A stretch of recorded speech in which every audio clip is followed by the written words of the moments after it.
Army, which is the Defense Intelligence Agency, was the lead agency on the program in the beginning.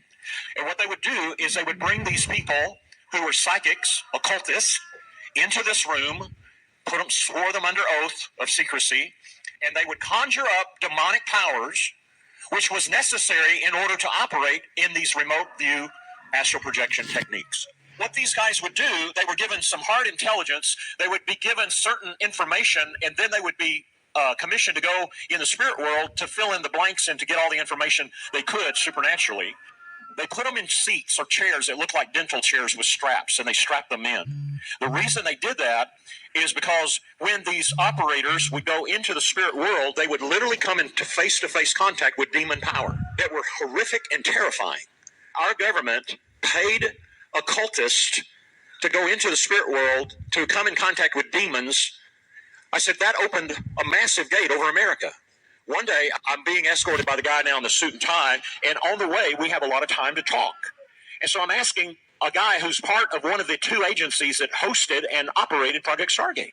I said, do you know about it? He said, do I know about it? I was the official that operated it. He was the lead manager for the lead agency that operated Project Stargate.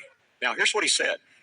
He said, all the operators were seeing these entities in the spirit world, but none of us in the room could see them but the operators that were strapped in the chairs. But something changed in December of 1972. One of those demonic powers, principalities, physically manifested in the room.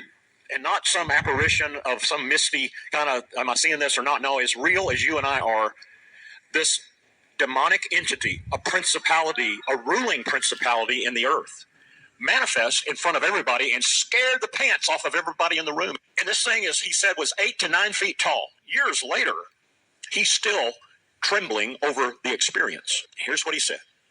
He said, we did a deal with that principality.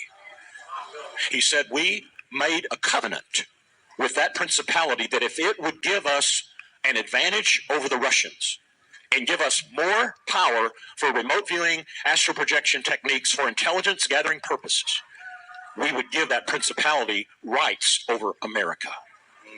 Things began to get dark in America at that point. You know what the next thing that happened in America was? Just 1 month later, January the 22nd, 1973 was legalized in America through the decision of Roe versus Wade. 1 month after the covenant was made with this principality of darkness. You see, because all covenants have to be activated by, that's why Jesus had to go to the cross. He had to shed that blood because that blood became the most powerful covenant. So all this is to say, we're dealing with a covenant that darkness made.